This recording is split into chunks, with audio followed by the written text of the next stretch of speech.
Smell us now, lady. Welcome to MeatEater Trivia. MeatEater Podcast.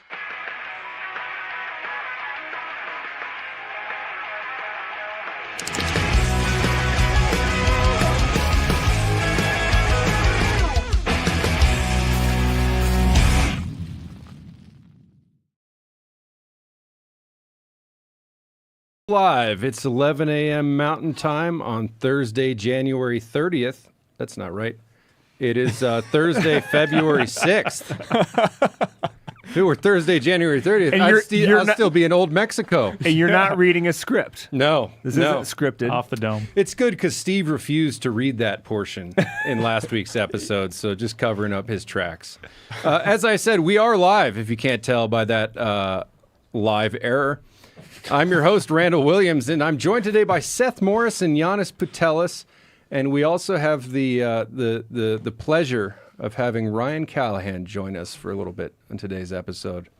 We've got a great show for you today. We're going to go all in on our recent Mexico Coues deer trip. We've got a little show and tell planned with our bucks, or whatever Janis brought to share. We're going to talk to Phil Kramer, a guide with more than 17 years of experience hunting Coues deer in Mexico. We're going to chat with friend of the program and MeatEater contributor Jim Heffelfinger, who literally wrote the book on Deer of the Southwest, and we're going to play a delightful little game called Two Truths and a Lie. But before we get started, if anyone out there in the audience has questions for Jim or Phil, we have two experts that'll be joining us today, so you can get any of the questions you want answered about Coues deer hunting. Just add them into the chat, and we'll try to get those guys to answer them.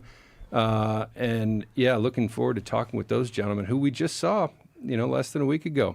Yeah, we were eating Sonoran hot dogs with them. Oh man, I think I had 3 in total in our total time down there. Yeah, I think I had 3 in one sitting. Well, I think we each started with 2 and then got a third. Yeah, I guess we only went to one dog place. Yeah, we missed it on the way down. Cal insisted on tacos on the way down, which was not a mistake, but it also wasn't a hot dog. Oh, I got a tripe burrito. Mm-hmm. Can't find those up here in Bozeman. Yeah, and that one guy got tattoos all over his face and neck. Yeah, exactly. It was an interesting crowd. Win-win. Yeah, Jim hooked us up, I feel like, with our new favorite Mexican joint in Tucson. Oh, Yeah. that place was Well, you never fantastic. went to El Güero Canelo, but that was kind of No. our standby. Yeah. And it's good. But we talked to a couple police officers that came into our new favorite. What was it called? La Carrieta?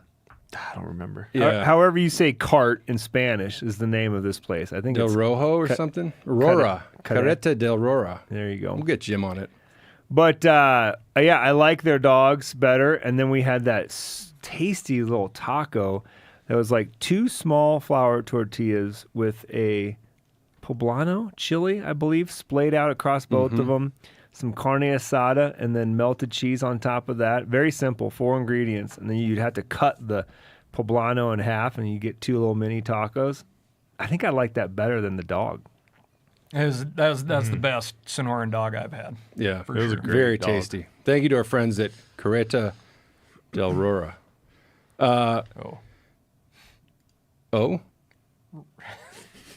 Before we get started, some exciting announcements to get to. You can pre-order the Mountain Men audiobook, MeatEater's American History, The Mountain Men, 1806 to 1840. Pre-order now. It is released on Tuesday of this coming week, so Tuesday, February 11th. So if you pre-order it now, it will just download automatically and show up wherever you get your audiobooks the morning of its release. And yeah, it's like $11-12. I think it's a great deal. You're going to get your money's worth on content. How do you feel about the new project? I'm happy with it. I think it's great. It's there's like no shortage of wild mountain men stories, and we tried to cover as many as we could. Would you mind just promoting the book as if you were an old mountain man in the same parlance and verbiage? Oh man, for all the research that I did, I didn't work on a character. You've read a gajillion journal entries, though, so you can kind of guess. Hey. come on down and get the Old Mountain Man audiobook. I'm hungry. I'm tired. Before the spring thaw. Before the spring thaw, it'll keep you occupied in your winter quarters before we go out and chase beaver again in the spring. Don't you know? That's just more That of was Wisconsin.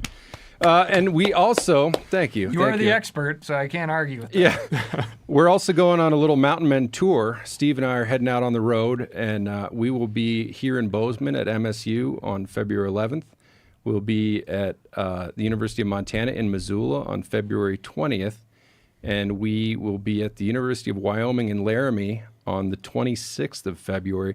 That is the only evening where there are still seats left.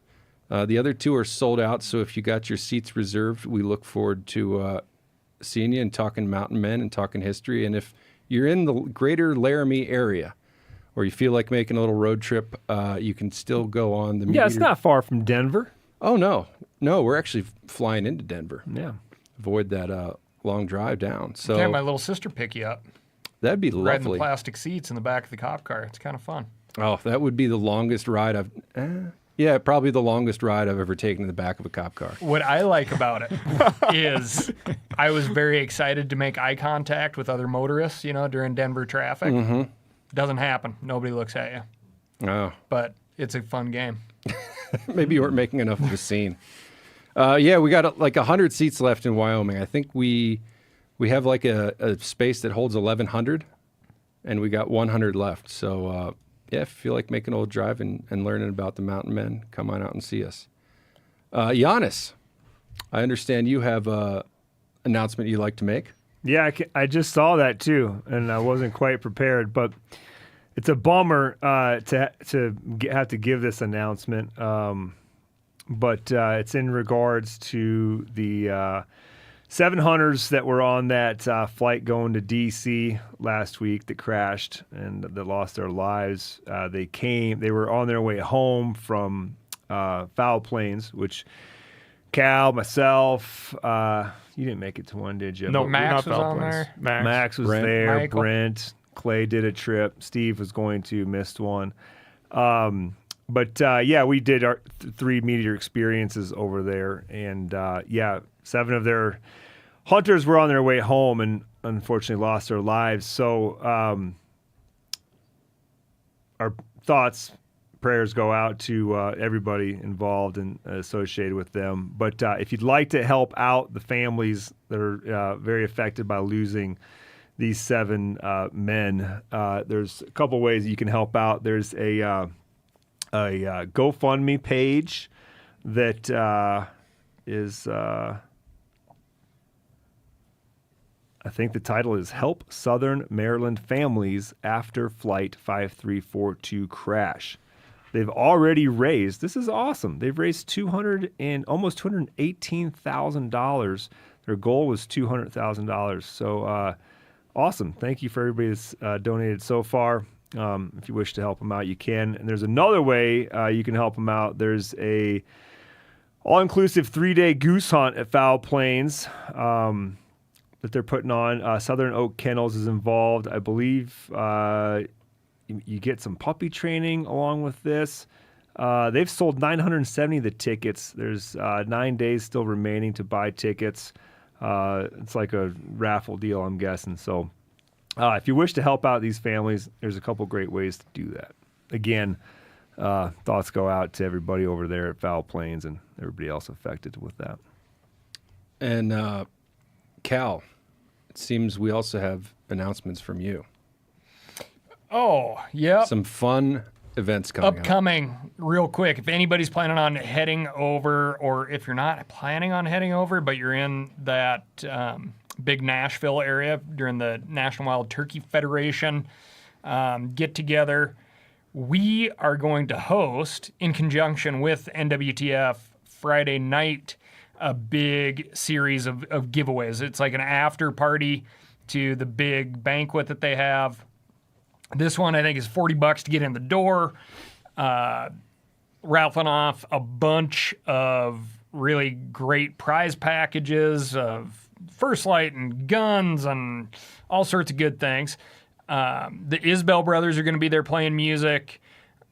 Spencer Newharth and Clay Newcomb are going to put together, and Janis and I will help too, some live trivia for everybody. We're going to help MC, and one of the big draws is if you've never got a Ghouls turkey, you can put your name in the hat for a Ghouls turkey hunt. Same with Merriam's, Easterns, Rios, so it can help you complete your turkey slam. And all you got to do is show up and help another super awesome habitat organization, NWTF. So you get a membership with that, of course, and we'll be there helping, grease the economic wheels of conservation. So you don't have to be a member to show up, but you should show up and become a member, and you can win a bunch of stuff. I'm going just so Dan Isabel shows me a picture of his giant buck, and I get to hear the story of that giant buck he killed in Kansas. Maybe there you go. So if you're there, he might tell you that story. So if you're not too. into turkeys, there's also that. Good And those whitetail boys story. be playing music. I want to point out that when we did that episode with Luke Combs, pronghorn hunting, they were both there. And Reed sang a little bit for me, like separately from the group. Oh. And I was like, wow, that's amazing. And then when I pressed him on it to do it more, he didn't really want to sing more in front of the bigger group. And I didn't really understand why. What did he sing to you?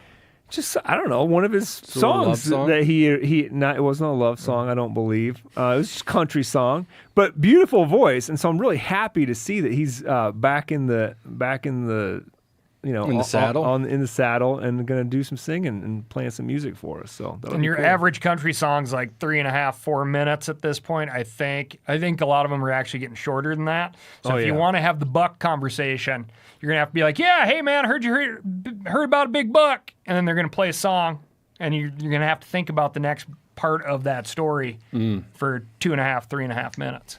But it can be done. Good draw. And then the night after the big party. Yeah, if you can't make it to Nashville to hang out, but you're in the Salt Lake City area, you can come hang out at Party for Public Lands. Utah BHA is doing the heavy lifting on this one. They're kicking butt. They got a bunch of brands together, a bunch of folks that are going to show up to the beer bar Saturday night, Salt Lake City. This is in conjunction with MDF. They've been in the loop the whole way.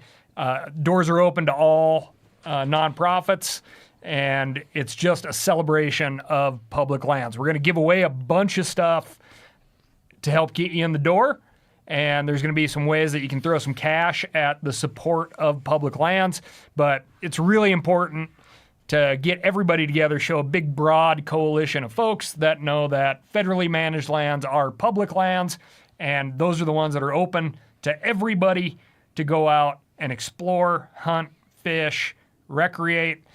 Super important to us, and we want you to show up Saturday night at the beer bar. You can track down the event through Backcountry Hunters and Anglers, and pre-register to make sure that you have a ticket to get in the door. So Does it cost anything to get in? it doesn't cost anything to get in, but we are going to hit maximum capacity on the venue. So you can ensure the fact that you can get in by registering early. And then we are also going to allow some pre-registration at the First Light booth at Western Hunt Expo as well. Janis and I and a bunch of the First Light crew are going to be down there.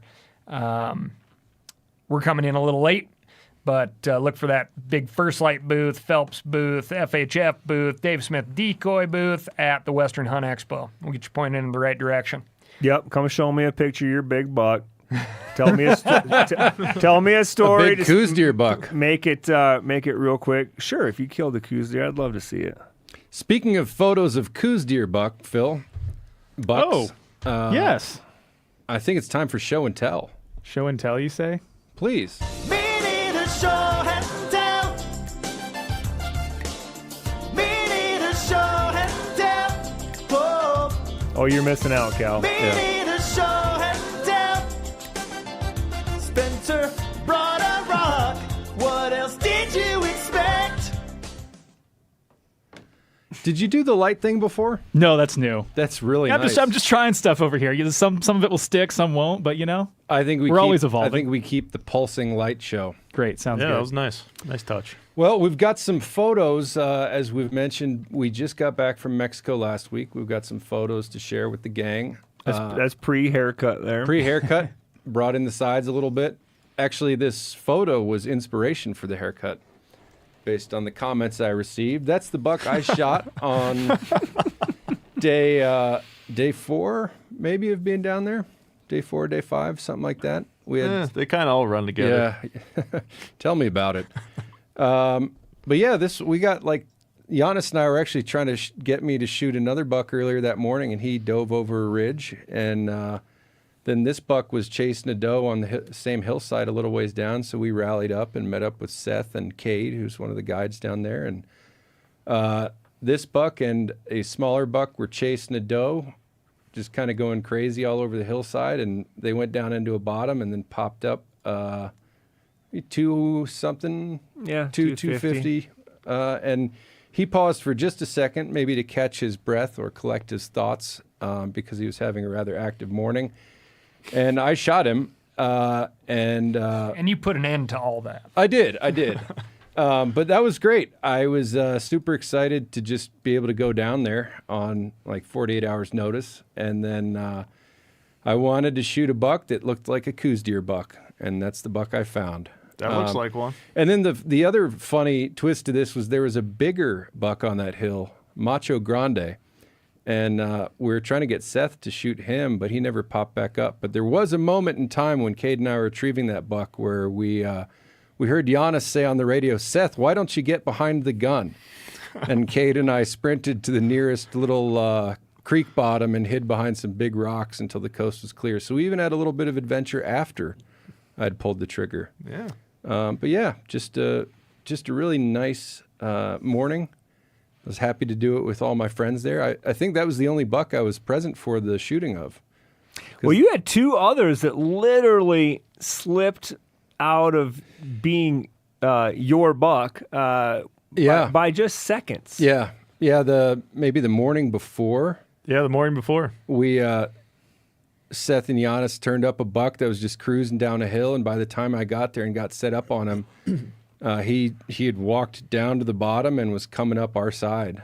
So I did a little hike around the other side, tried to turn him up, but never saw him again. And then we made a big hike over to the agave patch, and there was a buck over there, maybe a couple bucks, and they never turned up. But I did have a doe almost step on me.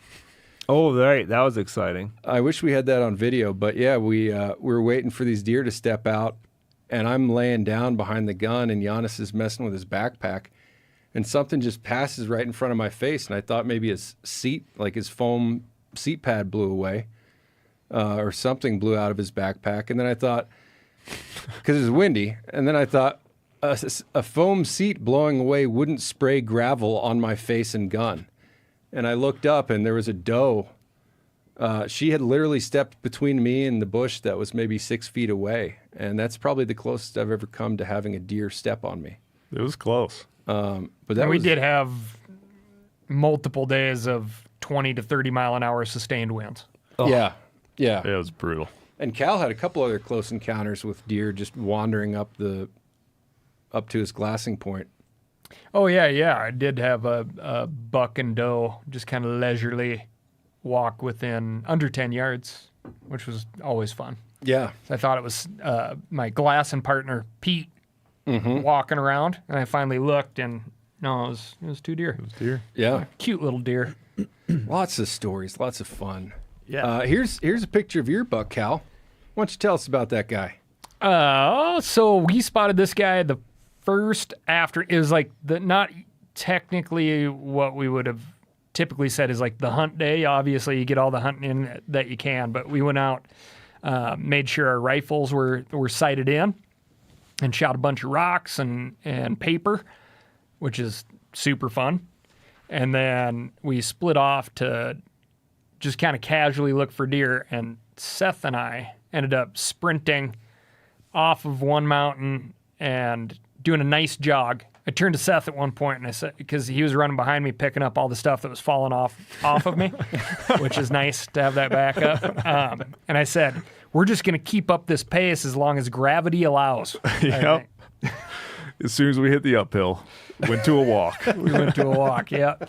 But made it up onto the same slope that the buck was on, just in time to see him get kind of set up, and he slipped behind a tree, and we were ready to smoke him as soon as he stepped out of the bush that he went behind, and he never stepped out from behind the bush. So As Coues deer do all the time. yeah, Yeah, I was Disappear. They have like this reputation as like being very hard to see.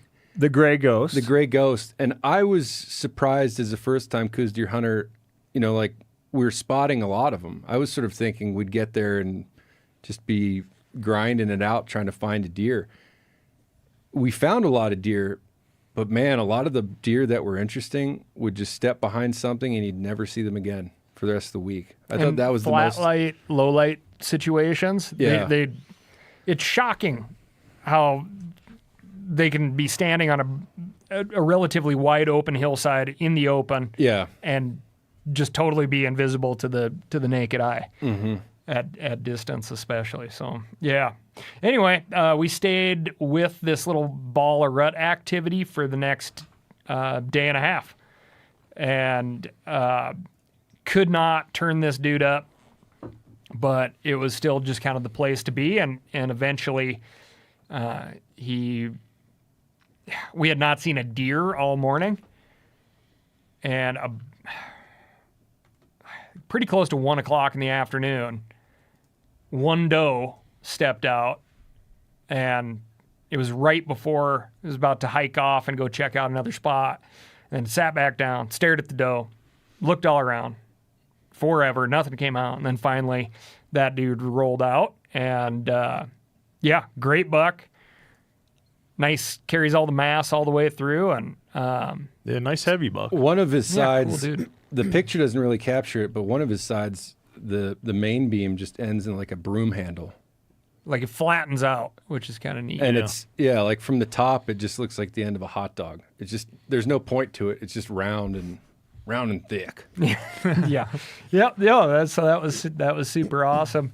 And that pea shooter there is the short action sawtooth, which is a new build for Sig Sauer. And Yeah, Man. sweet shooting gun.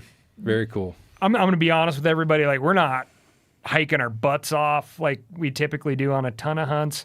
You got to get someplace high and see a ton of country. Kind of get math to work on your sides in the Cowz deer arena. So there's a lot of sitting, and those guns are incredible shooting platforms. Mm-hmm. And all of us had lots of wind to deal with, and it's just so nice. Bipod on that sawtooth is just rock solid. Here, Yeah, I'm jealous of yours. Mine was shooting good, but yours is pretty much punching the same hole at 100 yards, which is pretty sweet. Yeah, and not with a ton of bags and stuff, right? Like, I feel like you could, if you really solidified that position, it might be doing just a smidge better. Yep. here we have a photo of Seth's buck. What is that weird photo? Well, Phil, why don't you click to the that's right how an there? artist. That's an artsy photo. Yeah. Oh. Yeah. Picture boy. Yeah, so I don't know how many days into the trip it was when I killed mine. The day after mine. Day after yours. So whatever non-specific answer I gave for that, just add one and you'll Five. know when Yeah. Seth Day killed 5. his. Randall's buck +1. We're pretty sure that you guys saw this buck the day before, but got a quick little glimpse of it, and it disappeared like Coues deer do.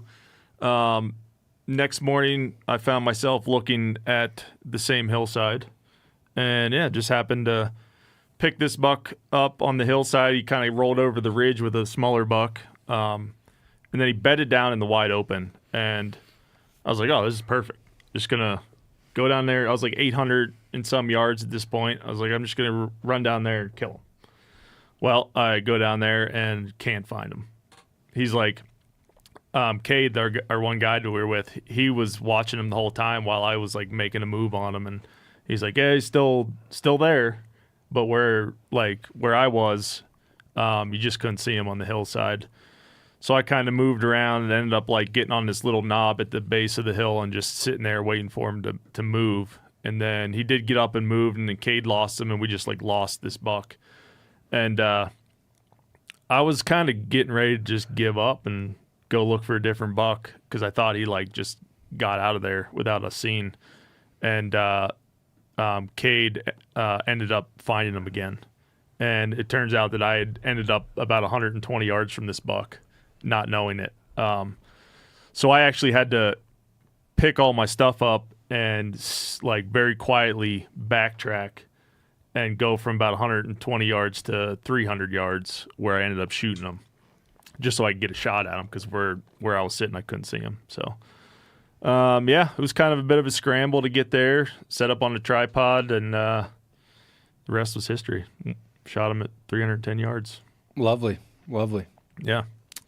We got some photos here from Seth. Oh, yeah, there's Randall putting his boots on in the morning. The photos I shared here were not much of the hunt, just because we were kind of playing with a bunch of unreleased SIG products that I had a bunch of photos of, so I couldn't really share those yet. But Great fireplaces. Yeah, it's just kind of our environment down there, what we experienced, some Quite a few of those. authentic Mexican food. We've had a few questions about the taste difference between Cow's deer and whitetail up here. Is there anything noticeable there? I've been eating Cow's deer nonstop since we've gotten back, and it's fantastic.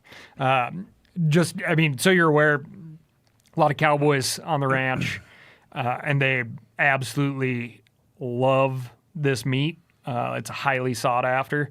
So we typically do give some meat away. We ate a whole ham while we were down there. Chile, Colorado. Yeah. Which is great. And then, I took the loins, tenderloins, and parted out the front shoulders and took those home, and then gave the rest to the caballeros on the place. It's good. It's really good. I think it's very tender. Super awesome. There, I got a little tub of front leg curry down there that is fantastic, and eating several little backstrap steaks, and they're awesome. Really good. Is it distinct from the rest of your North American whitetails? I think you're gonna have like these are non-GMO whitetails, right? Like they're not getting anywhere near corn, soybeans, etc. So I think there's gonna be a different flavor to this deer versus like your Iowa corn patch deer. And we have a question for Janis. Let me see if I can find it here. Oh, okay, this is from Attack the D Point. He says, so I heard that Janis ate 11 burritos one day on the Mexico trip. Is this true? Yes. I might have even gotten to 12 the next day. They're small burritos, though. They're not like the one burrito you buy for $10 for lunch and it fills you up. These are, depending on bite size, 3 to 4 bite burritos, would you say? Yeah, the ones lunch we get for burritos lunch? are. I mean, I made some Oh yeah, real you units made at dinner. you made some gringo burritos. So did I. So that day that I set this record that now stands at that ranch, I think for breakfast I had 2 or 3 big gringo breakfast burritos. Then I had 5 for lunch. no, I think I had 8. Oh, Because I had my 4 plus I brought 4 more from the guy that wasn't eating his burritos, but I gave Eating one of that. his away to you, right? yeah. Yeah. So what does that bring me up to? That's 9, and then I think I had 2 or 3 at dinner. Yeah, and then you had a dessert burrito too. Yeah, straight frijoles. Just frijoles. Yeah, that's how I like my dessert down there in But Mexico. all the meals were the exact same except for the protein. Like breakfast and dinner and lunch were tortillas. You had tortillas, frijoles, Okay, some so cheese, some hot sauce or salsa, and then a big pot of either eggs or chorizo, or I think there was beef one night, there's pork one night. I mean, it was like... In Sonora, no matter what, there's going to be a pot of frijoles at every meal. That is and a it's Sonora and tortillas. thing. And it's the same pot of frijoles. It just gets added to throughout the week. Delicioso. It's so good. It's more like gravy consistency. Yeah. Where here, I feel like you get refried beans on your plate, and it's a lot drier. There's more consistency. It's more like to a it. mashed potato. Yeah, Yeah, you can eat it with a fork. Yeah. You could Where sip down there, these those frijoles. beans you can't eat with a fork. You No. have to have a spoon. Yeah. Very Fantastic. Phil, we got a couple. The other thing we did on this trip was, Janis, you're testing some materials on some britches. I didn't get that video. True that. But we have some other... You have that or you don't? I couldn't find it, but we do have some other videos here of some, Oh yeah, sure. some product testing and promo. Yeah, I mean, in the spirit of the Super Bowl coming up, one thing everyone talks about are the commercials. Yeah. And First Light actually commissioned you guys to That's right. to shoot some stuff, just for. I think they're going to do a big ad blitz. So Seth and I were inspired. inspired. Yeah, let's take a look at these here. Can your reindeer do this? Can it do this? Omen Storm Shelter. Huh. Yep. Well, that was a good use of money from First Light. There's a few more. I We think, didn't right? get paid much for these. I'll give that one like a 5 out of 10. Okay, how about this one? Need some tough brush busting pants, but you don't want to lose all your mobility? Sawbuck pants by First Light. Yep. Okay. We're okay. improving our It's craft getting, here. It's getting Sure, better. it's getting better. Who Do directed you need that a one? warm hat that'll also protect your dome when you're moving through brush? Whatever hat this is. Okay. And then this one is shows sort of the adaptability of some of the First Light line here. Do you want to look good on the streets but still need to be active?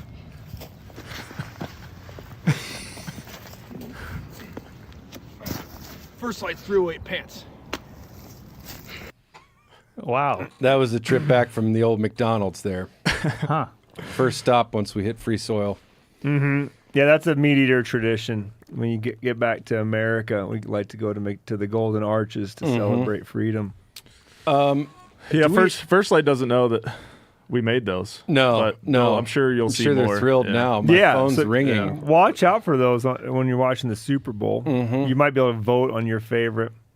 Phil, I do like we- the high kick one the best. That really shows off your That's a good athletic one, yeah. ability. I like the urban parkour. Yeah. I wish we'd gotten the first one when we were going to McDonald's and I fell off that wall and did a somersault unintentionally. We've got a bunch of people saying who Randall looks like in those videos. We've got John Wilkes Booth. That's a good one. Oh, I've got yeah. 3 words for you there. Sic Semper Tyrannis. There you are. Bringing it back. Okay. We've got, Doc from Back to the Future. I think we've heard that one before. Dwight Schrute. I think that's kind of rude. Vibes, though, not appearance, just vibes. His hair looks like Bill Murray in Kingpin. We've got. But that fella says I got to get those pants. So Yeah. there it is. Yeah. It works. Success. You're welcome, First Light. Oh, that's good Anyway. stuff. That's good stuff. Do we have anything else to share from our trip, or should we move on to our guest? I will say, you've heard the buzz. We've all heard the buzz about the SIG Zulu 6 binoculars, the image stabilized. This trip, hands down, made me a believer of that binocular. It blew the first 5 out of 7 days. I'd say average The wind blew, not the binoculars. 20 miles an hour with gusts well into the 30s all day long. It wasn't until the last 2 days where we had a nice Sonoran morning where it was quiet and just clear and you could get sunburn. The rest of the days it was just honking. And those image stabilized binoculars, the difference between that and on a tripod now, not just hand holding, but on a tripod, regular binos still shaking. The image is shaky. You're trying to find a deer that's 80 to 100 pounds. Very hard. Yeah. Image stabilized. Seth? Huge difference. We heard coyotes yipping one day, and Seth freehand with the image stabilized binoculars oh, there they are. And, Yeah. And he's like, no, way out in that flat. And I ranged them at almost 1,600 yards. Yeah. That was with the 12s. Yeah. Pretty impressive. Yeah. Yeah, I think the 12s are my favorite. It's crazy. These were, even though it was windy, these 15s, this is what I spotted my buck with, this exact pair. But these on a tripod were just phenomenal for finding those little that's things. good glass, yeah. Yeah. All right. I think we've got a guest waiting for us. Let's talk some more Mexico. Oh, with our yeah. Good We're friend, not done. Good friend Phil Kramer. Phil, welcome to the show. How are you? I'm good, gentlemen. How about yourselves? Oh, we're Great. well, we're a little sad that we're not in Mexico hunting anymore, but we're slowly making our way back to reality. You go through that little depression when you first get home. I understand. Yes. Especially Yes. since it's been snowing nonstop since we've gotten home. So, Those Yeah. little deer, all you'd be able to see is the top of their racks right now in Los Angeles here. yeah. So, Phil, we just had the pleasure of spending a little over a week with you down south of the border. But could you tell our audience a little bit about who you are and what you do and what your experience is? Absolutely. But I must say, I almost didn't recognize you. Rojo Grande with a haircut is a Oh, thank you. You're the first person to mention it. You're the first person. Everybody else has just sort of brushed it off. I was really excited to debut the new do here, but thank you, Phil. I appreciate that. You bet. You bet. Well, guys, my name's Phil Kramer. I live in Arizona, born and raised here. Moved off to a couple different states throughout school and my career. I grew up on the back of my dad in a backpack running trap line, and that kind of instilled a love for the outdoors. And I've never been able to shake it, and God willing, I'll have it till the day I die.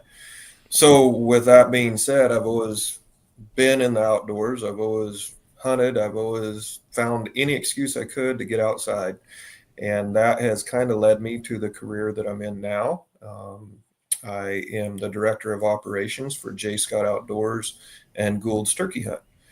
And that was a combination of timing with Jay looking to expand the business and grow it, as well as me making a full-time career change.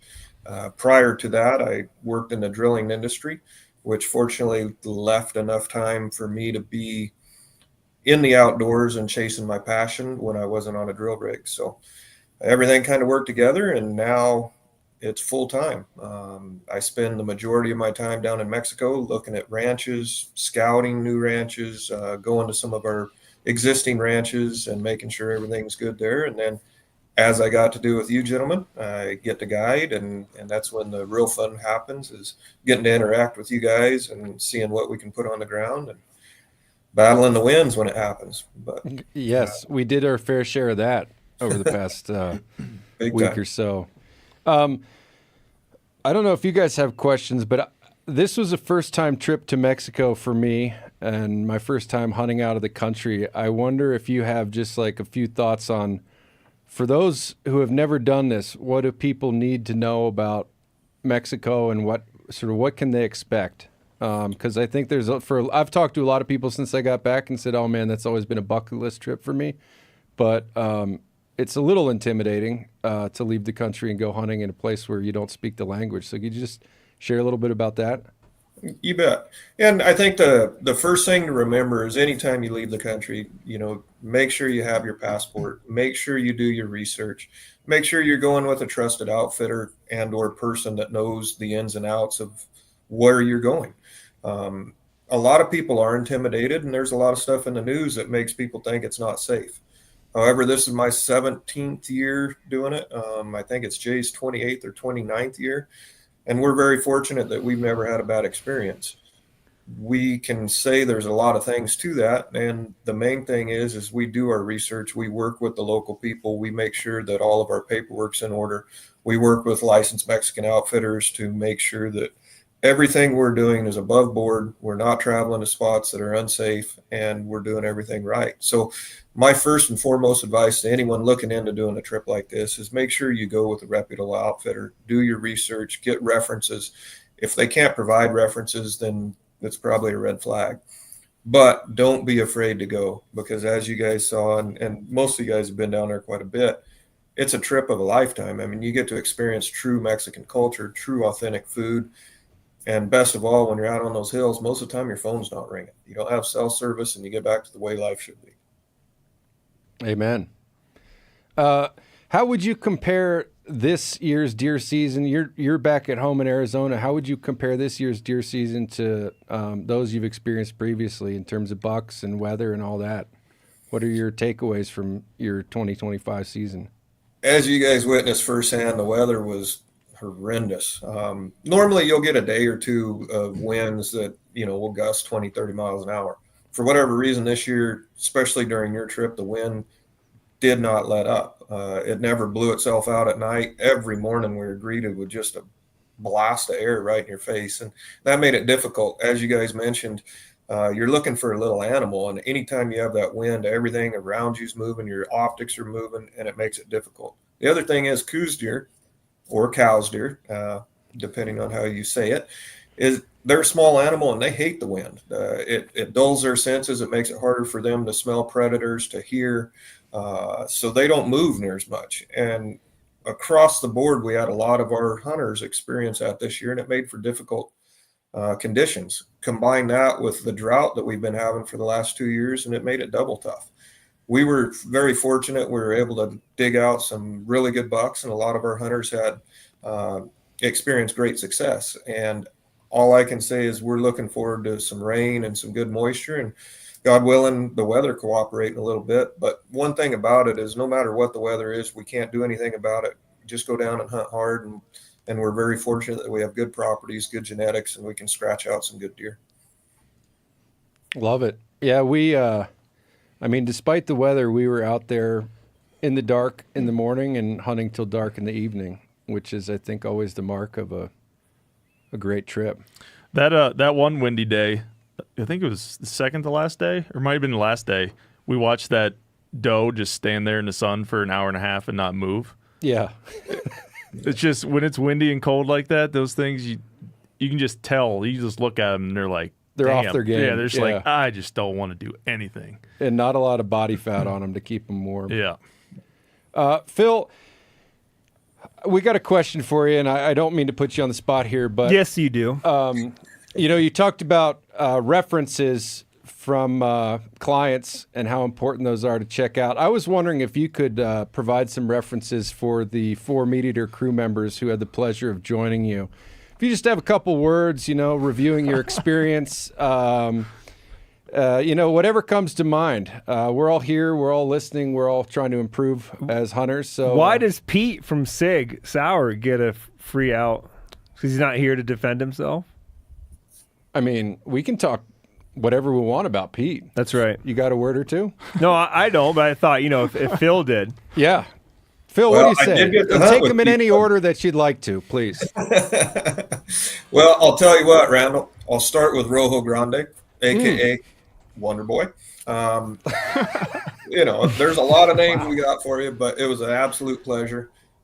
I was greatly surprised. You told me first time Coues hunter. I go, oh boy, he's not going to see a deer. And I tell you what, Randall, you did very good. I was very impressed with your glassing ability.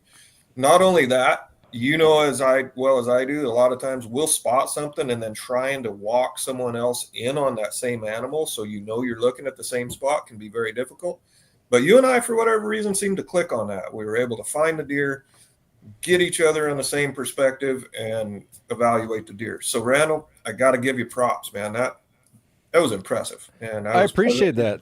Mm-hmm. It always takes a day or two to get your lingo on the same page. What somebody calls a knob and what somebody calls a this or that. So I feel like we became simpatico. Is that Spanish? Yep. Pretty good. In our glassing lingo. You bet. And Seth is just calm. Like I had to ask him 2 or 3 times. Seth, you okay? You doing all right? I never heard anything from him. Just in the game, Yeah, just quiet, just going with the flow. And I was like, oh, Seth's still here. Hey, come here. Never knew he was around until it was go time and time to shoot. So really enjoyable. Oh, awesome. I didn't get to hunt much with Cal, but we talked a lot on the radio because normally we were not on the same page. We could not figure out where each other was looking. Didn't know there were two mountains at one time, but it was a pleasure. We got to spend a lot of time together in camp, and I learned a lot. Very interesting and a wealth of knowledge that I never knew existed. It was a lot of fun. And then Yanni. I mean, we hunted together just about every day because we're the only stubborn fools that doesn't think 105-inch buck's a big enough buck. So we got to spend a lot of time together, a lot of laughs, a lot of knowledge, going back and forth. He constantly proved me wrong on things that I thought I knew was a holy grail, to the point where he sent me videos. He's like, Phil, you were wrong. I'm like, yep, trying again. You know, it's just part of the deal. You're talking about how it's so important to have the same nomenclature, right? When you're out there hunting, because you are communicating with each other through radios to be like, hey, are you looking at this century plant or this Akati or whatever? And so it's very important to know which ones. And I think last year or a couple years ago, through that picture of this app, figured out which ones were the century plants. Well, it turns out it's the ones that we also call agave. It's one and the same. It's just that every, 75 or 100 years, they shoot out that stalk and it has the flowers and all that. And then Phil was like, yeah, but it's only that purple one that has the skinnier leaves. I'm like, oh, okay, that's great. I'm glad I learned that.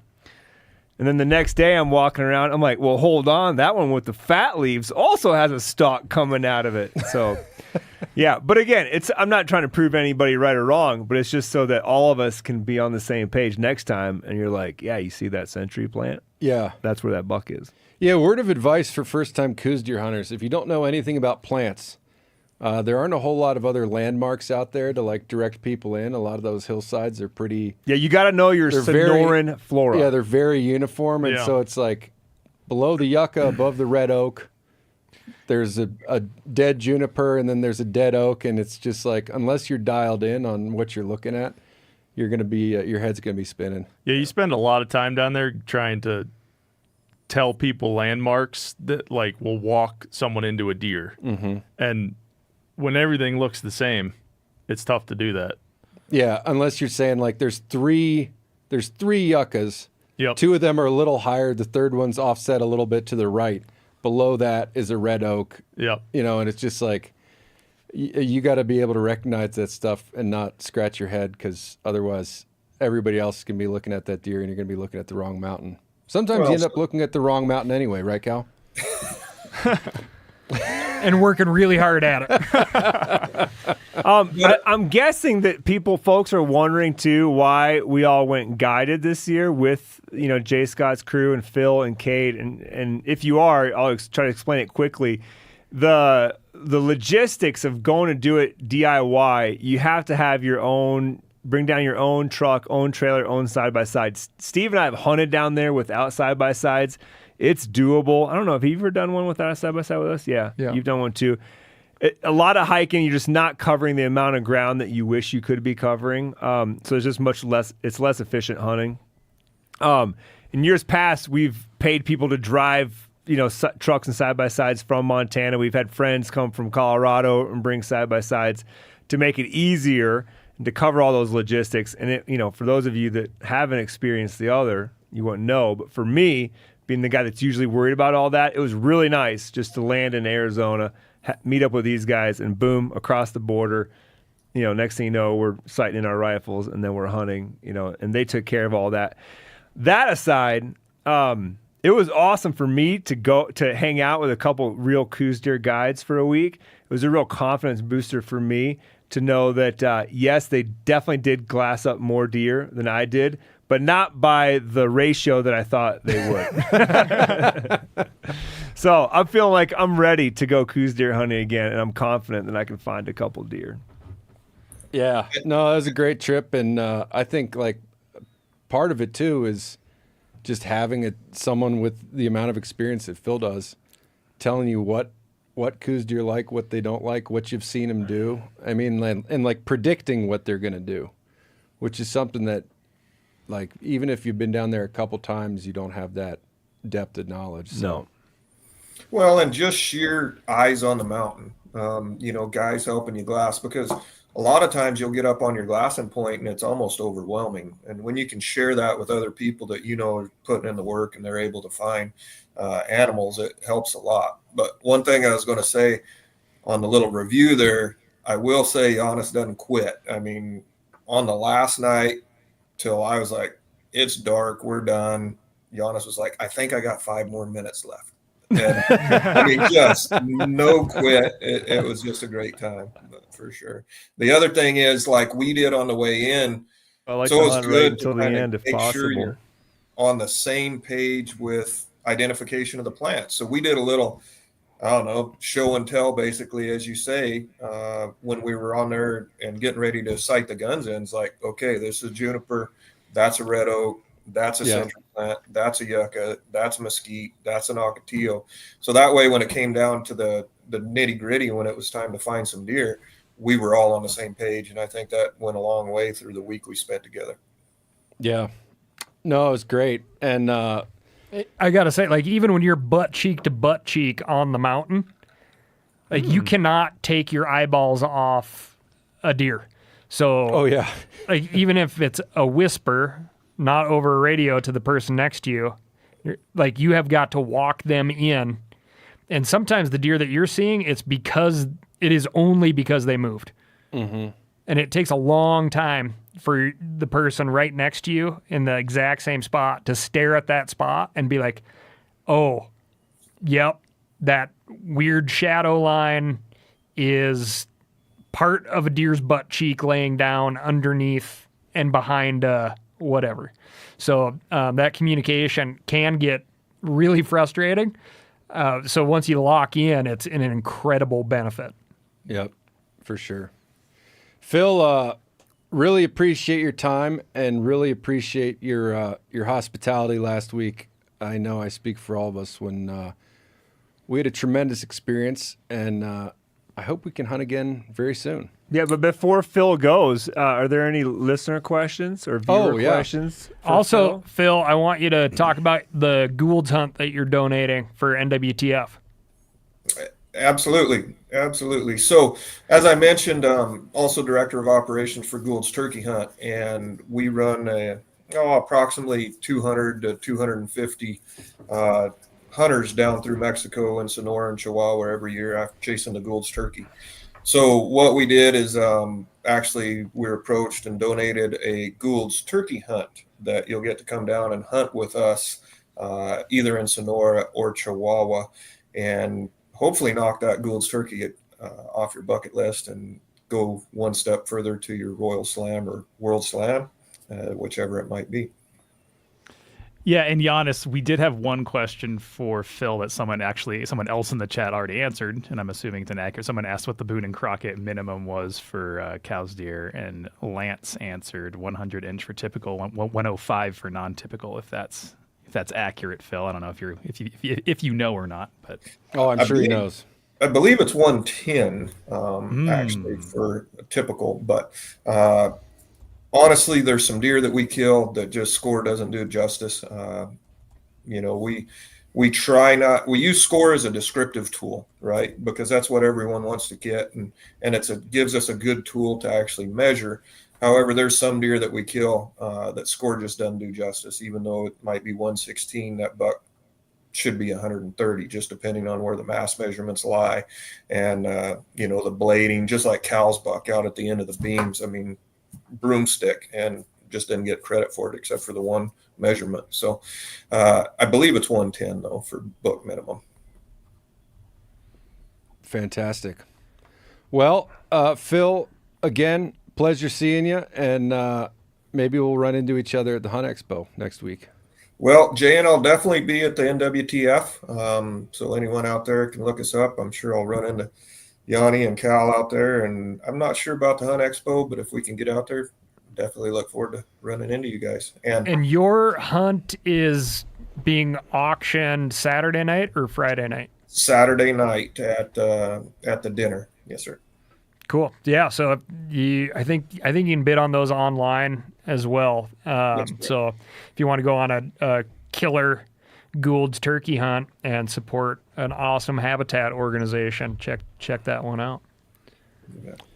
All righty. Thank you, Phil. Thanks, Appreciate Phil. it. Good to Appreciate see it. you. Phil, should we take listener feedback now, or should we? Well, should we we've got a talk to couple. Jim? I'll fire off a couple, Yeah, and yeah. then we'll move on to Jim, who's being very, very, Very patient with us. Yes, thank you, Jim Heffelfinger. Jim's got nothing better to do. Devin asks, "Hey Seth, how's it going? Just curious, who ended up with that sweet Alumacraft boat you and Chester did the walleye fishing tour in? If you remember." Oh yeah, I still have it. Oh, That's who ended up with it. Yeah, still use it all summer long. Love that boat. Put a lot of fish in that boat. Yeah, gonna use it again this summer. right on. Leland is asking Randall, did you come across any mountain women in your research? That's a good question. So during the era of the Mountain Men, there weren't a ton of like Euro-American women who came out with the trapping brigades, but interestingly enough, a lot of mountain men married into tribes and had relationships with indigenous women. And that was like a huge part of mountain men culture. Like a very significant percentage of all mountain men marriages were to indigenous women. And I think Bridger was married to 3 different indigenous women. So in the book, we have a chapter about sort of all the different facets of mountain men, tribal relations. And in that chapter, we do get into sort of the unique history of mountain men marrying Native women. And we also have a segment of the wife of a missionary who attended Rendezvous and was horrified at the behavior that she witnessed. So, yeah, look forward to that. Great.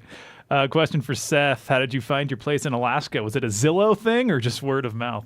I was up at Steve's place one summer just for vacation, and it's right next door to his, and there was a for sale sign on the front porch. Good old-fashioned way. Yep. Yeah. Hippie homebrew. This is kind of a general question, but it's dumping in Wisconsin. He says, while he's stuck inside, what's the best way to get out and start prepping shooting lanes during the winter? Anything to do during the spring? I mean, he's just asking about prepping shooting lanes during every season of the year, but you can, if there's anything he can get a head start on when it's during the winter, I don't know if you guys have any general winter for him. land management principles for a Yes. Wisconsin landowner. I think we have someone who could speak to that. Is he asking specifically about shooting lanes? I was directing this at you, Janis, just about winter. Yeah, Randall summed it up well. What are you doing? What are you doing with your What are you thinking about right now with your Wisconsin? Oh man, deer what am I hunting not property? thinking about? But I mean, I guess to answer the shooting lane question, I mean, I don't think it'd be really much different in any season, other than your leaf, coverage might be different. So winter is a great time to do it because it looks most like what it looks like in November now versus once you get new leaves coming out. But yeah, just get out there with a chainsaw, man, and go to town. But if I could get to Wisconsin anytime I wanted to, I'd probably be thinking about maybe doing some frost seeding. If there was anything, I'm getting ready to do a big native grass and forb restoration, and we'll be applying it through just frost seeding, which is basically means that you're going to add it when there is some snow on the ground, and then let the freeze thaw cycle bring those seeds into the ground versus trying to plant them. There's that. Herbicide, there's probably not much that's really going to do well because the foliar applications won't work because there is no foliage. And I don't think that the plants are really still senescing, so they're not really going to bring in much herbicide. So that's probably out. But TSI, timber stand improvement, which is basically walking through the woods with a chainsaw and knocking down trees that you have deemed that aren't, worthwhile for the wildlife in your area. That's like a every day of the year thing. Yeah, and this time of year it puts a lot of buds on the ground for deer to eat. That's right. Which the deer like. That's right. If you need to knock down some trees. Hope some that hinge helps. cutting. So you got your homework. Hebrew. There you are. All right, let's get Jim Heffelfinger in here. How about that? Let's do it. Please.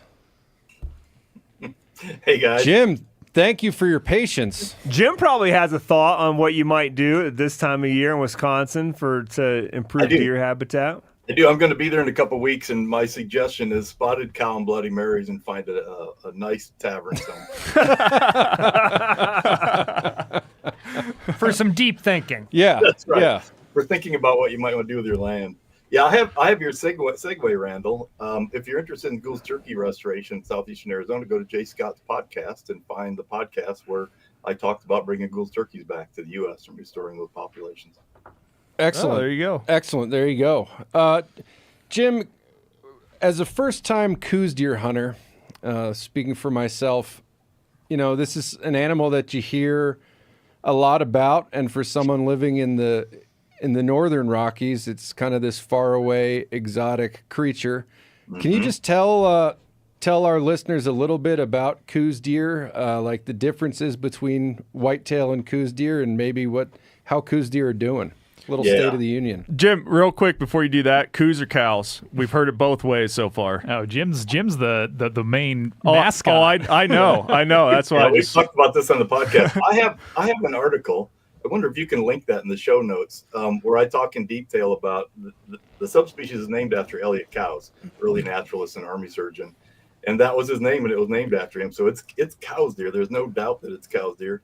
Elliot, in a footnote in he was a bird guy, in one of his bird articles, he wrote a footnote and said, "My name is pronounced Cowz." I mean, he actually tells us himself how it's pronounced. So there's no question how it's pronounced. I try not to be an enunciation Nazi, and I don't correct anybody, but that's how it's pronounced. So that's how I pronounce it. Do you feel like Cowz is gaining any traction whatsoever in your neck of the woods? I would say there's probably an increase in 1% in the last decade that people using Cowz instead of Coues. Okay. No, not much. They're getting somewhere. It counts as forward movement. Yeah. In fact, what I'm surprised at is the reticence. The people dig their heels in and they get angry about how you pronounce the deer. And I'm just pointing out the correct way. You can say it any way you want. Well, Jim, if you're explaining to someone no matter what you call it, what these things are, what are some of your main takeaways as far as differentiating a Coues deer or Cowz deer from your average whitetail? So they're a subspecies of whitetail deer. They're not some different kind of whitetail. They're just like there's about 38 subspecies of whitetail in North and South America. They're just another one, but they are different, and we'll look in a minute. Here's a South Texas whitetail, much bigger, of course. And if we put a Cowz whitetail next to it, you can see the difference not only in the shape of the antler, but overall style. Okay, not really. So there's a comparison of the skulls of a Cowz whitetail versus a Texas whitetail. So think about this. This isn't even just a big Borealis, Minnesota, Wisconsin whitetail. This is from South Texas. So just like another kind of a southwestern whitetail, but dramatically different in but you found a real nice Cowz deer skull to show off. Yes. This is about 107. So you were talking about minimum score. It is 110. So that doesn't make it, but that's pretty close to minimum Boone Crockett score. And those two deer are within a couple years of each other. I mean, they're not dramatically different in age. So it's a valid comparison, especially of skull, because they're adult deer. Phil, if you can put that map up, let's look at where Cowz deer are distributed in the Southwest. This is a map from my book, Deer of the Southwest, and that red is colored what we call Cowz whitetail distribution. So you can see that it doesn't touch any other kinds of whitetail subspecies on the west or the north. There's no whitetails in northern Arizona and northern New Mexico.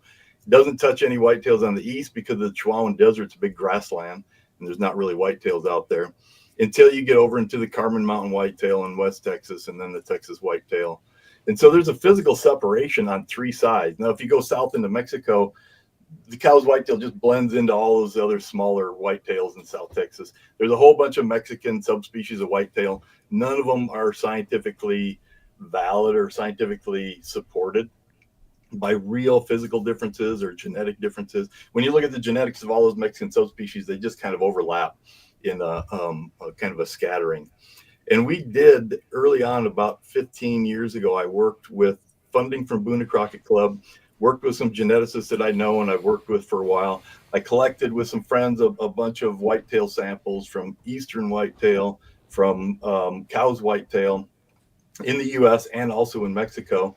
And we had geneticists apply a whole bunch of different genetic markers and fine tune a set of markers that really divided animals that are known Cowz whitetail deer from animals that are known not Cowz whitetail deer, eastern whitetail. And those came from Canada and from Wisconsin and from all kinds of different places that were not Cowz whitetail deer. And Phil, if you put that scatter diagram up, you can see what we came up with a test. So the blue squares are Cowz whitetail deer clustering in one neat little cluster. The white is a whole diversity of different whitetail deer from eastern North America that are not Cowz whitetail deer. We had one deer then, this is the value of the test, is someone comes up with a deer, and in this case, the guy's last name was Lay, and he had this deer from the attic, and his grandfather said he shot it in southern Arizona. And so he says, if this is really a Cowz whitetail deer, this is the new world record Cowz whitetail deer. So it's an example of us applying this genetic test, taking that unknown deer that someone says is a Cowz whitetail deer, running it through the genetic markers. You can see it lands right in the middle of regular eastern whitetails. So the Boone and Crockett and the Pope and Young Club are using that genetic test we developed a long time ago to keep the record book categories clean and separate, and make sure nobody's got a brand new world record whitetail that's really not a world record Cowz whitetail that's really not a Cowz whitetail and sneak one of those in. So we can use genetics now to keep those record categories separately. So they do different genetically, mostly because they're physically separate from other whitetails everywhere except when you go south into Mexico. Jim, I see we had a question in the comments section about obviously CWD is a big concern for your average whitetail deer hunter. Are there any known instances of Coues deer being affected by CWD, and sort of what's the prognosis there?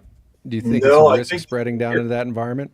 Arizona has not detected CWD, and we've been testing really intensively, and we're testing on the eastern border of Arizona because that borders New Mexico, which has some positive deer. We're testing on the north and the northeast because of Colorado and Utah having positive deer. We have not detected it. It's not really being tested that much in Mexico, but there hasn't been any evidence of it in Mexico. So the answer, and in southern New Mexico, I think it's all mule deer that they've had some positives in south central New Mexico. So I think the answer is no. Cowz whitetail deer has not been hasn't been detected, and maybe the geographic separation and the lack of people driving back and forth with Cowz whitetail and trailers might help kind of isolate that a little bit. Phil, any other questions there in the chat we can throw at Jim? Yeah, sure. We got a couple. Marty's asking, do the coastal cows in Mexico show any differences from the rest of the population? I don't know what differences he's referring to, but if you have any insight. Probably he must be talking about the western border, the western coast of Mexico by the Gulf of Mexico there, the Sea of Cortez. And no, there's genetically, Cowz whitetail are pretty genetically distinct until you go down. And we did sample a lot of whitetail in Mexico until you get down into Mexico, and then it just starts getting a blend of genetics. They're not so distinct there because they don't have that physical separation. And it's unique that in Sonora and Sinaloa even, you have these little whitetails that are probably Cowz whitetail living really in some really low desert country. Whereas in Arizona and New Mexico, that would be mule deer habitat. But in Sonora, for some reason, we've got whitetails really low down into the desert, all the way out to the Sea of Cortez, but they're not different. Those whitetails in the Mexican state of Sonora, which is southwest of Sonora and along the southwest of Sonora in the state of Sinaloa, those have been designated as a different subspecies. But that's one of those deals where there really isn't any physical differences or genetic differences that anybody has determined to be real differences. Gotcha. Other listener questions, Phil? I see you got a couple. We're getting here. a few. Zach's asking what the typical home range radius and elevation is for cows. He says he's seen them from 1,500 feet all the way up to 5,000 in Arizona. Yeah, you certainly can see them in those. The probably the most of that distribution, though, is going to be from 3,000 feet up to about 7,000 feet. Once you get 7,000 feet, you start getting more into the open ponderosa pine forest, which isn't as good as that mid elevation with shrubs. And a friend of mine did his master's degree a long time ago in southeastern Arizona and found that the distribution of the shrubs is what really governed the distribution of whitetails. And that was highest in that 4,000, 5,000, 6,000 foot elevation range. Seems like there's another part of that question. Did I miss something besides elevation? Oh, home range. Home range, yeah. Home range radius. So we don't talk so much in terms of radius, but some of the work we did in southern Arizona showed that it's about a square mile. This country's so rugged from an aerial view, and whitetails being whitetails in a lot of places, about a square mile is what they'll spend most of their time in. What about during the rut, Jim? Do you know how far they're traveling? I don't know, but because we haven't done a lot of like GPS collars to track some of that stuff in Arizona, but they definitely will move. They're not staying in their square mile at that time. And so when you're out there, you're seeing a lot of bucks on the move, and they're not necessarily in the home range you're using the rest of the year. They're out just looking for does that are close to estrus. Yep. Jim, did you get out and hunt Coues yourself this year? I didn't. I hunted mule deer. When I did my master's degree in South Texas, my research was on trophy whitetails in South Texas and coyote predation after the rut with trophy whitetails, because those bucks are at like close to a 1-to-1 buck to doe ratio, old age structure. There's a lot of competition for does, a lot of fighting, and those bucks will lose 20-25% of their body weight during rut in South Texas because of that. So afterwards, they're all worn out. They just want to find some place and hang out and recover.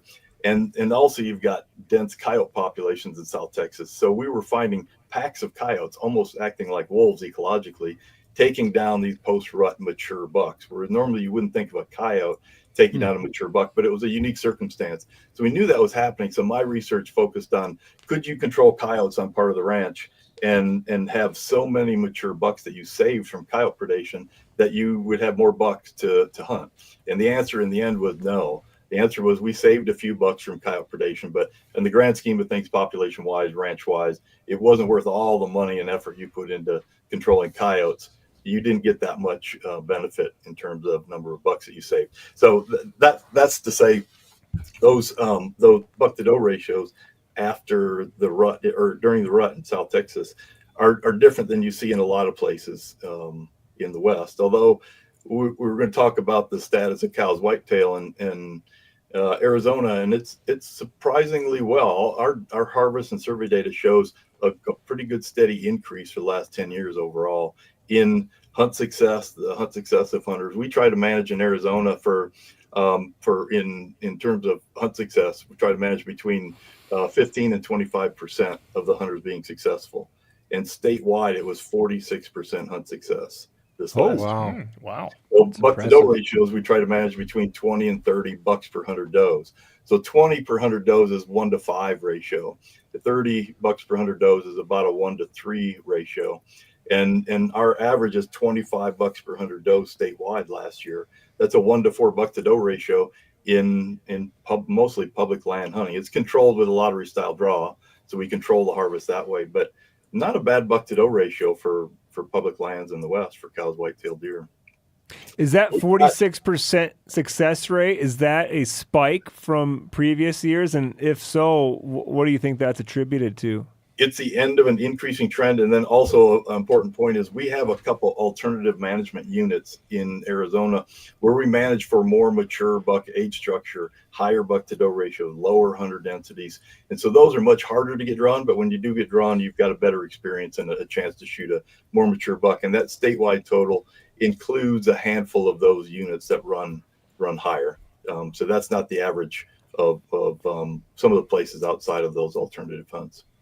And that's at the end of kind of an increasing trend. So it's not really, I guess it may be a spike, but it's definitely an increasing trend of hunt success for the last 5 to 10 years, really.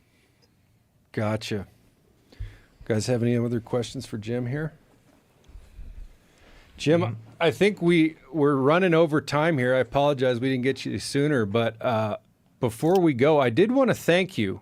For a few months ago, you sent me an email about Sonoran hot dogs and received a wonderful recommendation.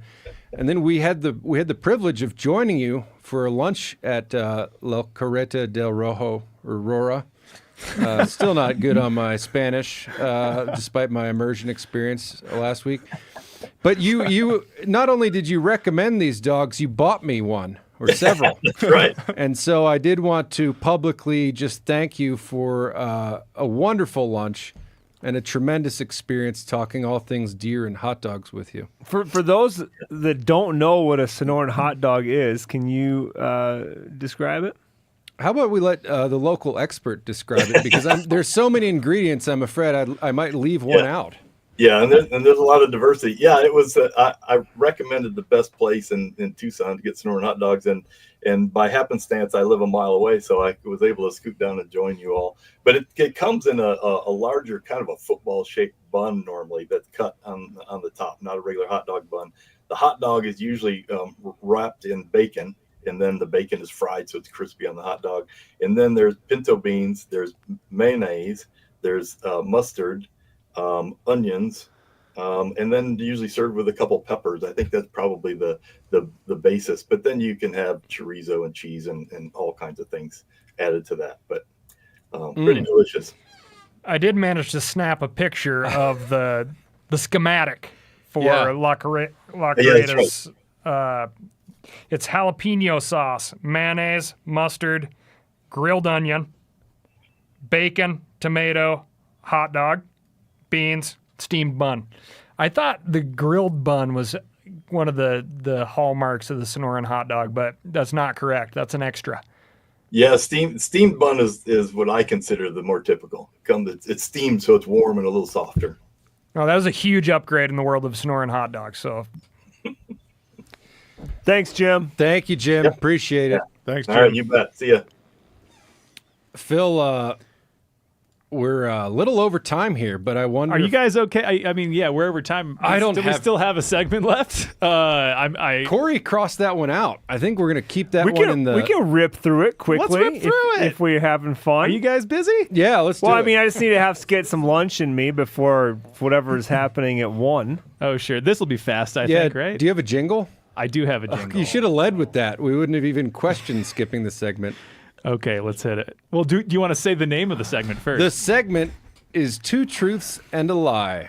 Am I being upfront or is this bullshit?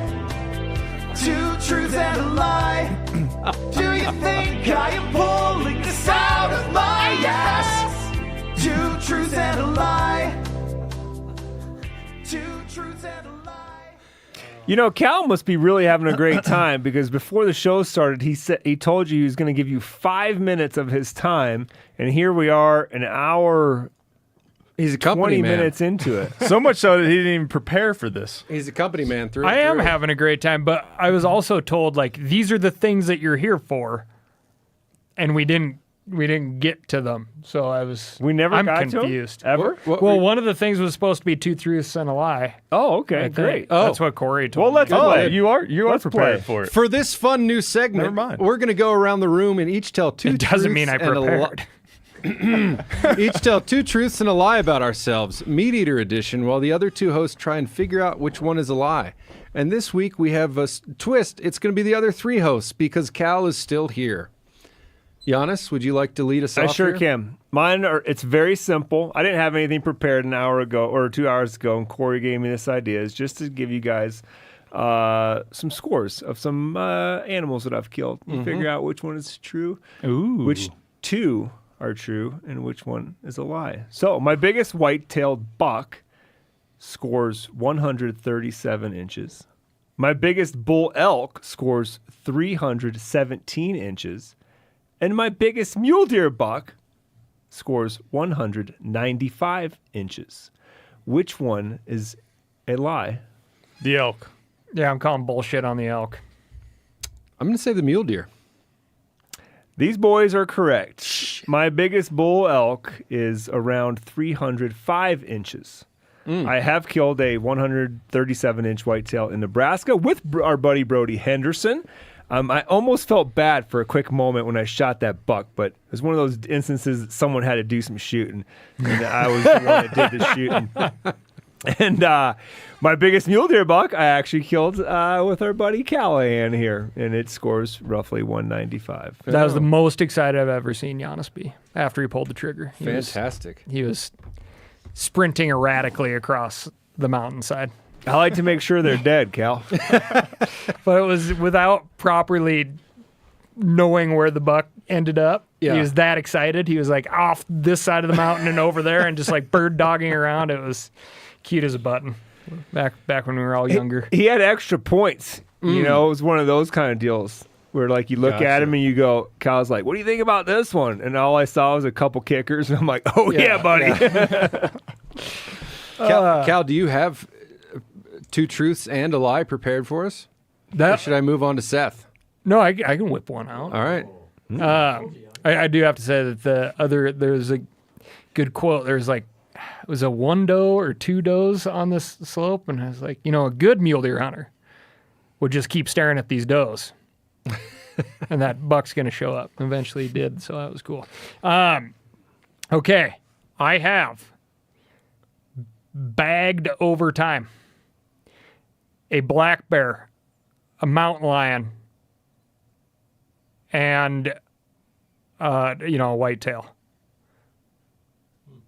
So we had to pick one of those animals that you haven't bagged? Yep.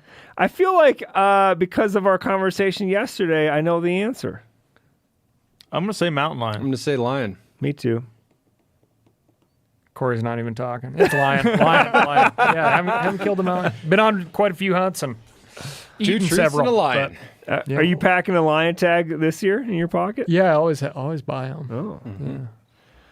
Well, Seth? All right. I've killed 1 book animal, meaning it scored enough to hit the record books.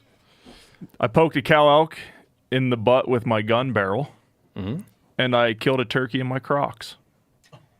It's not the turkey in the Crocs. Hold on. The when you poke the cow, I'm assuming she was still alive. Yeah. Real live, wild, out there hunting, poked a cow in the ass. I'm going to say number 1, even though I don't remember what that is. You think that he has or has not killed a book animal? I think he hasn't killed a book animal. Because he's from Pennsylvania? No, because I think the croc thing is true, and the poking a cow with the gun barrel is oddly specific. But he could just be really good at this game. I agree with you about the turkey, turkey in the Crocs. Oh, buddy, has he killed a book animal? I think I would know about that if you did. So I'm going to go with the fact say that Seth has not killed a Boone and Crockett book animal. Yeah, Pope and Young antelope's pretty darn achievable. But I don't think you shot an antelope with your bow, have you? No. Yeah, we'll go with the book critter. Yeah, you're right. Unfortunately, yeah, you're right. That's pretty cool that you've poked a cow in the butt. Yeah, this past hunting season, it was opening day of rifle, and had a cow elk come running past me, and I just gave a little poke in the ass as it went by, so it didn't run me over. And you were dressed as a cow elk at the time. Yeah, smelled like one too. Yeah, I was going to ask if you did it in a little bit of a motion of self-defense, and it sounds like that was the case. Yeah, I just did it to keep it moving, you know. Uh-huh. I thought it was just going to stomp me in the dirt, but yeah. Well, Randall? I'm doing a little improv because I feel like some of my clues, in fact, I know that Cal knows one of my clues is false. Or it's true. It's true. So I'm going to go with shot a deer with my pants at my ankles, caught a fish on a jug, or shot a deer with a pistol. I'm going to go with the pistol. That's a lie. Yeah, caught a fish with a jug is just not very fun. So what would be the point of lying to people about that? He's from Ohio, so. Well, unless he's trying to fool you. That's the point. Yeah, but there's no money on the line.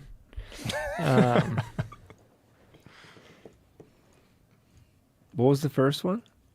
Shooting a deer with my pants at my ankles and underwear. Well, from our time spent together in Mexico, I know that Randall is often in the field in that position. So that's a high probability that you've done that. I'm going to go with the pistol. I'm going to say you've never. Chat's also saying pistol. I'm going to go with pistol.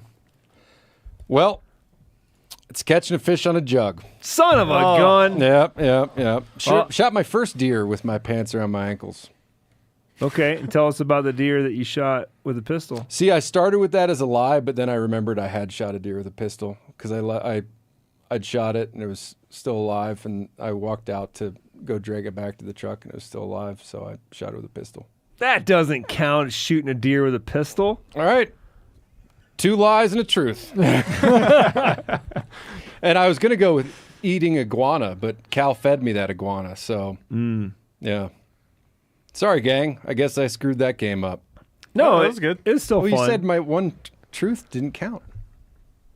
Yeah, I think it's a gray line. It's a gray. I shot a deer with a pistol before too, but it was after hitting it with my pickup truck. Oh, so would that probably wouldn't count either. For those of you listening, if you have access to a bunch of iguana tails and hindquarters, Super Bowl's coming up, and they make pretty awesome buffalo wings. Yes. Oh, hey. Well, that was one of the questions I was going to ask. Yeah, in the last listener do we have any feedback. good Caleb listener feedback? asks, "What's your favorite Super Bowl snacks to make with game meat?" I enjoyed the iguana. That same Super Bowl, you also made a giant chicken wing out of an elk shank. Yep. A buffalo chicken wing out of an elk shank, Yep. which was quite tasty. Was it? Real tasty. Classic, like red hot? Yeah, I did Yeah. like a Frank's Red Hot wing, so I sous vide the leg Uh-huh. to where it was edible. Didn't have any Frank's Red Hot No. yet in it. No, and then drop the whole thing in the deep fat fryer, get her all crispy, and then, tumble it around with some butter and some Frank's Red Hot. Sounds good. That was real tasty. I'm a classic nachos guy. Like to get a big package of elk burger, little of the taco seasoning from the store, as cheap as you can find it, and spread out a big mess of tortilla chips, little sour cream, cheese, hot sauce. It's a crowd pleaser. Jalapenos, yeah. What do you do for cheese? Oh, just Western Family Fiesta blend. I like it. Why is it in a that large quantity? Why is it that the cheapest taco seasoning packets taste the best? Food science. Yeah. MSG. Yeah. I think it's just MSG. I'll accept those answers. I'm a Rotel dip guy. Oh, yeah. So I do a little, the nice thing about when you buy that giant chunk of Velveeta, that gets me through 3 Super Bowls. Wow. It doesn't go bad. It's expensive stuff, those bricks of food that don't go bad ever. Mm-hmm. But little Velveeta, can of Rotel, and then, whatever, half pound of also taco seasoned ground meat. And yeah. Lovely. Yeah, I like to eat enough of that till it gives me a little bit of a tummy ache. Now, are you dipping like a Frito in there or a standard tortilla chip or what? Usually tortilla chips. Lovely. If I have them, squirrel hot legs are always good, and then just your typical jalapeno popper with whatever. I've done it with doves, ducks. You can grouse. pop anything. Yeah, anything. Lovely. Whitetail backstrap, whatever. Yep. Coues deer backstrap. Phil, what do you got for us here? Well, just first, Brian says he goes gator nuggets. Oh, So those are pretty good. good. Nuggets of any kind are welcome. Yeah. Deer and dove poppers. That's what Chase likes. We did pheasant nuggets for Phil's kids last time we had to get together. That's right. Those were a big hit. Those are tasty. Yeah. Let's do one. Let's wrap it up here. This is the longest episode of radio so far, boys. Hey, nice work. Great job. we beat did it. Steve. Nice work We or did, bad work? somehow. I don't know.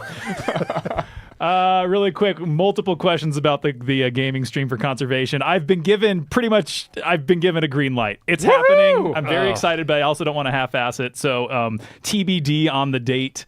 I want to make sure that we can, even though I want to bullshit and play video games, I also want to raise a lot of money. Do you have a BD on the game? Red Dead Redemption 2? Okay. Yes, you can you can do all kinds of cowboy stuff and hunt animals in all kinds of ways. So Nice. go fishing. Skunk Ape Customs. Yes. I really want to know what he's customing. I don't know. It's with a K, so it could be anything. Anyway, let's call it. That was great. Let's call it. Thanks for tuning in. Thanks for tuning in, everybody. This was delightful. We'll see you next week. Later. Oh! Before we wrap up, it is Steve's birthday next week, so we're going to have a very special birthday celebration for Steve live on MeatEater Radio Live. You're not going to want to miss it. Steve's hosting. There might be some cake. There might be some singing. There might be a gift exchange. Probably not the gifts, though. Okay, on that note, sorry, really quick, I'm stretching out this show. At the very top of the show, Randall, first of all, what do you mind sharing what date your birthday is? October 3rd. Okay, Spencer's an SOB because he wished you a happy birthday at the beginning of the show, and everyone was saying happy birthday to you, Randall. Everybody knows it's October 3rd. Everybody does? Yeah, it's the same day that the first Peanuts cartoon was published, and it's one of the landmark days when the Berlin Wall came crashing down. All right, well, that'll do it for today's thanks, episode everybody. of MeatEater Radio Live.